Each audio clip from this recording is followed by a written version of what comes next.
అందరికీ తొలి ఏకాదశి శుభాకాంక్షలు. సో ఈరోజు తొలి ఏకాదశి కాబట్టి కొంచెం ఇంట్లో పూజ చేసుకుంటున్నాను.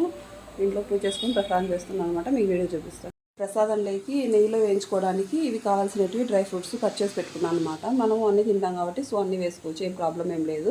సో అందుకనేసి ప్రసాదంలోకి నెయ్యి వేసి పెట్టాను బౌల్లో. ఆ నెయ్యిలో వచ్చేసి ఇవన్నీ వేస్తున్నాను. సో ఇవన్నీ నెయ్యిలో వేసేస్తున్నాను అనమాట. అన్నీ ఒకసారి వేసుకొని వేయించుకోవచ్చు. ప్రసాదం రెడీ అయింది. సో మనము ప్రసాదం రెడీ అయింది కాబట్టి ఇంకా దేవుడికి పెట్టేసుకున్నాం. సో మనము ప్రసాదం పెట్టేసుకున్నాం దేవుని దగ్గర. ప్రసాదం పెట్టేసి ఇంకా దీపం పెట్టేసుకున్నాను అనమాట. దీపం పెట్టేసిన తర్వాత ఇంకా ఇప్పుడు వచ్చేసి టెంకాయ కొడుతున్నాను.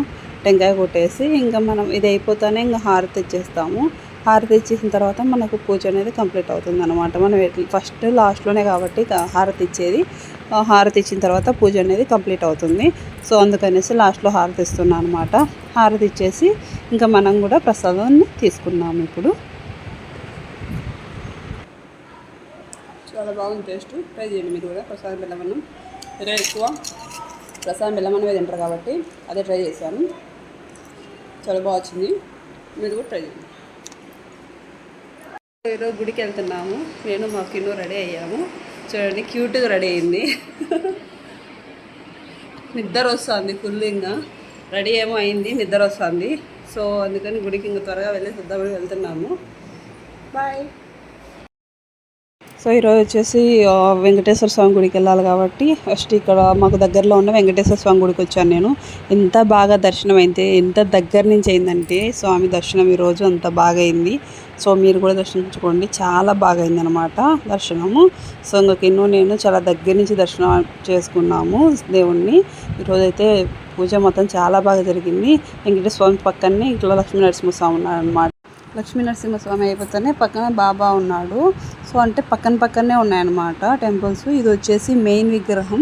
చాలా బాగా కట్టారనమాట. 150 feet వరకు ఉంటుంది. చాలా పెద్దది విగ్రహము. సో మనకు ఆంజనేయ స్వామి, శివుడు, పార్వతీదేవి, వినాయకుడు, తర్వాత అందరూ దర్శనం ఒకేసారి మాకు జరిగింది ఈరోజు. ఎంత బాగా అయిందనమాట. వెంకటేశ్వర స్వామి గుడిలోనే ఇట్లా అన్నీ ఉంటాయన్నమాట. అక్కడ ఒక చోటనే అంటే పక్కనే అన్నీ ఉంటాయి.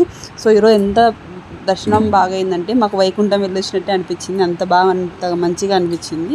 అక్కడి నుంచి ఇంకా మళ్ళీ వెనకాల బ్యాక్ సైడ్కి వచ్చేస్తే గోశాల ఉందన్నమాట ఇక్కడ. సో కిన్ను నేను వచ్చేసి అక్కడ మనము బై చేయొచ్చు అనమాట. మనం అక్కడ మనకు అమ్ముతారు. ఇది కొనుక్కొని ఆవులకు పెట్టచ్చు అనమాట. సో ఇంత మామూలుగా కొంచెం ఇచ్చిన దానికి అమౌంట్ తీసుకుంటారు. తక్కువ చార్జ్ చేస్తున్నారు. సో మీరు కూడా వెళ్ళినప్పుడు ఇట్లా కావాలంటే పెట్టండి. మంచి జరుగుతుంది. గోవులకు ఎప్పుడైనా పెట్టడం మంచిదే కాబట్టి మనకు కూడా మంచి జరుగుతుంది. సో అందుకని తను కూడా ఒక ఎంజాయ్మెంట్ లాగా ఎంజాయ్ చేస్తుంది అనమాట. ఇట్లా ఫెస్టివల్ రోజు ఇట్లా చేయడం, మంచిగా దర్శనం అవ్వడం అంతా బాగా చాలా హ్యాపీగా అనిపించింది. ఈరోజు చాలా హ్యాపీ ఫీల్ అయ్యాము. సో మీరు కూడా దగ్గరలో ఉన్న టెంపుల్స్కి వెళ్ళండి. ఎక్కడ దగ్గర అనిపిస్తే అక్కడ వెళ్ళండి. ఇదంతా గోశాల అనమాట ఇప్పుడు నేను చూపించేది. సో అక్కడ ఉండేది వాళ్ళు మనకు అమౌంట్కి ఇస్తారనమాట. అమౌంట్ ఇస్తే మనకు వాళ్ళు ఇస్తారు. సో మన అమౌంట్ కొంచెం తీసుకొని ఇంకా నేను కిన్ను పెట్టామన్నమాట. అక్కడే గుళ్ళోనే వచ్చేసి స్పారోస్, ప్యారెట్స్, ఇట్లా ర్యాబిట్స్ అన్నీ ఉన్నాయన్నమాట. పక్షులు అన్నీ ఉన్నాయి. ర్యాబిట్స్ చూడండి చిన్నవి చాలా రకాలు ఉన్నాయి. ర్యాబిట్స్ కలర్స్ ఉన్నాయి ర్యాబిట్స్ కూడా. సో మీరు కూడా వెళ్ళినప్పుడు ఒకసారి విజిట్ చేయండి. దగ్గరలో ఉన్న టెంపుల్స్ విజిట్ చేయండి. ఈరోజు చాలా మంచిది ఏకాదశి. వైకుంఠ ఏకాదశి మామూలుగా తొలి ఏకాదశి, వైకుంఠ ఏకాదశి ఇలాంటివి వస్తూ ఉంటాయి కాబట్టి ఇలాంటప్పుడు టెంపుల్స్కి వెళ్తే చాలా మంచి జరుగుతుంది. మీరు ఏ టెంపుల్కి వెళ్ళారో కమెంట్ చేయండి. గోవిందా అని కమెంట్ చేయండి. Thank you so much.